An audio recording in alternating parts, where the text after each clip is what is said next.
आप सबका स्वागत है हमारे YouTube channel mom dad and baby में। और आज हम लोग बात करने वाले हैं गर्भावस्था का 5वां सप्ताह। इसके लक्षण के बारे में बात करेंगे। आपको इस दौरान क्या खाना चाहिए इसके बारे में बात करेंगे। और आपको अभी क्या महसूस हो रहा होगा इसके बारे में भी बात करेंगे। एक नई माँ के लिए यह वीडियो काफ़ी इंटरेस्टिंग होने वाली है। वीडियो को अंत तक ज़रूर देखें। गर्भावस्था के 5वें सप्ताह के शुरुआत का मतलब है कि प्रेगनेंसी का पहला महीना बीत गया है। अब आपको इस महीने से अपने गर्भवती होने का अच्छे से एहसास भी होने लगेगा और आपके डॉक्टर आपको बच्चे के डिलीवरी की डेट भी बता देंगे। अब वह समय आ गया है जब आपके हार्मोन लेवल तेज़ी से बढ़ रहे हैं। मॉर्निंग सिकनेस और जी मिचलाने जैसी समस्याएं आपको दिखने लगेंगी। इसी समय प्रेगनेंसी के दौरान होने वाली क्रेविंग या कुछ खाने की ज़बरदस्त इच्छा होने लगती है। अब समय आ गया है कि आप सावधानियां रखना शुरू कर दें। इस दौरान आपको क्या खाना चाहिए और क्या नहीं खाना चाहिए इस बात का बेहद ध्यान रखना जरूरी है, क्योंकि थोड़ी सी लापरवाही आपके पेट में पल रहे बच्चे को नुकसान पहुंचा सकती है। इसलिए इस बात का ध्यान रखना बेहद ज़रूरी है। अब बात करेंगे आपके शरीर में क्या क्या लक्षण दिखेंगे। कहा जाता है कि प्रेगनेंसी के पहले 3 महीने पूरी प्रेगनेंसी में सबसे मुश्किल होते हैं। शरीर में छोटे छोटे इतने बदलाव आते हैं कि उनका हिसाब लगाना मुश्किल हो जाता है। और इसी दौरान आपको उल्टियों की बेहद समस्या भी हो सकती है और कुछ भी खाने का मन ना हो ऐसा भी हो सकता है। पर ऐसा भी होता है कि कुछ महिलाओं को कोई भी बदलाव ना दिखाई दे। प्रेगनेंसी हर महिला के लिए एक अलग अनुभव होता है। फिर भी इस समय होने वाले कुछ आम लक्षण हैं, जैसे कि ब्रेस्ट में दुखन। प्रेगनेंसी के सबसे पहले लक्षण में से एक है ब्रेस्ट में दर्द होना। चूँकि इसका विकास शुरू हो जाता है, इसलिए दर्द होना आम बात है। अगला है बार बार यूरिन आना। आपको बार बार बाथरूम जाने की इच्छा होने लगेगी। ऐसा आपकी किडनी में हुए बदलावों की वजह से होता है। अगला है जी मिचलाना। प्रेगनेंसी में इस समय पर महिलाओं को बार बार जी मिचलाने की समस्या होने लगती है, खासकर सुबह उठते ही।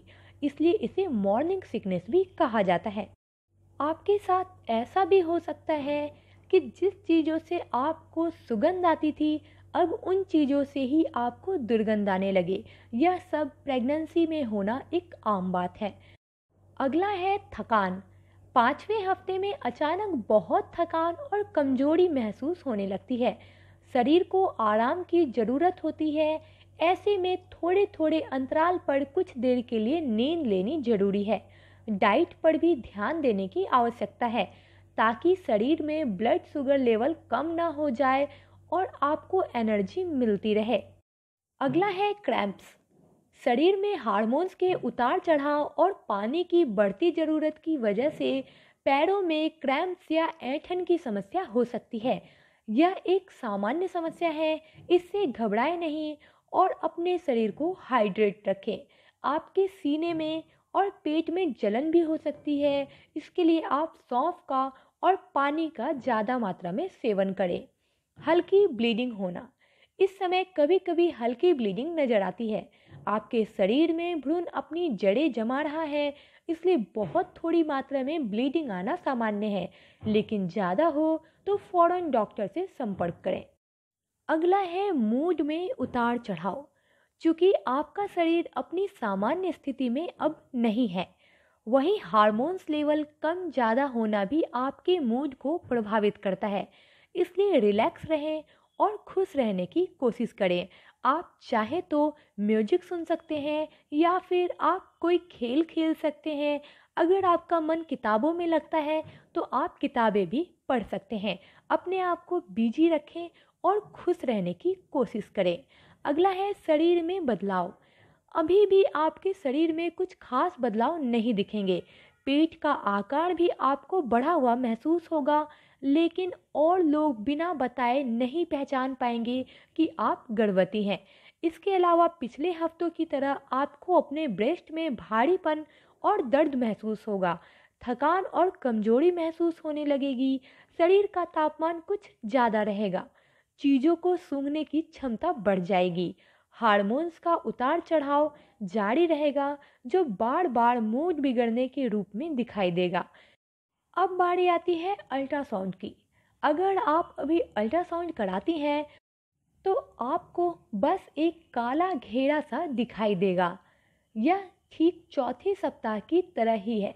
यह एमनियोटिक सैक है, इसी में भ्रूण पनप रहा है। अगला है डाइट क्या लें। जल्द ही आपको कैल्शियम की बहुत ज़रूरत पड़ने वाली है, इसलिए दूध, पनीर, दही जैसी चीज़ों को खाना शुरू कर दें। इसके अलावा आपको कब्ज से बचने के लिए पर्याप्त मात्रा में पानी पीना चाहिए और आपको अपने खाने में विटामिन सी वाले फल, हरी सब्जियां, साबुत अनाज, दालों और ढेर सारे फलों को शामिल जरूर करना चाहिए। जंक फूड से आपको अभी परहेज करना चाहिए। कच्चा खाना खाने से आपको बिल्कुल बचना चाहिए, खासकर मांस या मछली बासी ना खाएं और कच्चा बिल्कुल भी ना खाएं। इस दौरान आपको धूम्रपान बिल्कुल भी नहीं करना चाहिए और कोई भी दवाइयाँ इस टाइम आपको बिना डॉक्टर के सलाह के कभी भी नहीं खानी चाहिए। चाहे आपके पेट में दर्द हो रहा हो या फिर आपको बुखार आ रहा हो, आपको डॉक्टर से संपर्क किए बिना कोई भी दवाइयाँ नहीं लेनी है। इस बात का आपको बेहद ख्याल रखना है, क्योंकि थोड़ी सी भी आपकी लापरवाही आपके बच्चे पर बहुत बुरा असर डाल सकती है। उम्मीद करती हूँ आपको हमारी वीडियो पसंद आई होगी। अगर वीडियो अच्छी लगी हो तो प्लीज़ लाइक का बटन ज़रूर दबाएं। हमारे चैनल को सब्सक्राइब करना बिल्कुल भी ना भूलें। आप सबका एक सब्सक्राइब हमारा तहे दिल से शुक्रिया। मैं हर एक कमेंट पढ़ती हूँ। अगर आपके मन में कोई सवाल है तो नीचे कमेंट बॉक्स में ज़रूर लिखें। मैं जल्द से जल्द आपके सवालों के जवाब देने की कोशिश करूँगी। अपना बेहद ख्याल रखें और हमारे चैनल से जुड़े रहें। मैं आपके सुखद प्रेगनेंसी की कामना करती हूँ।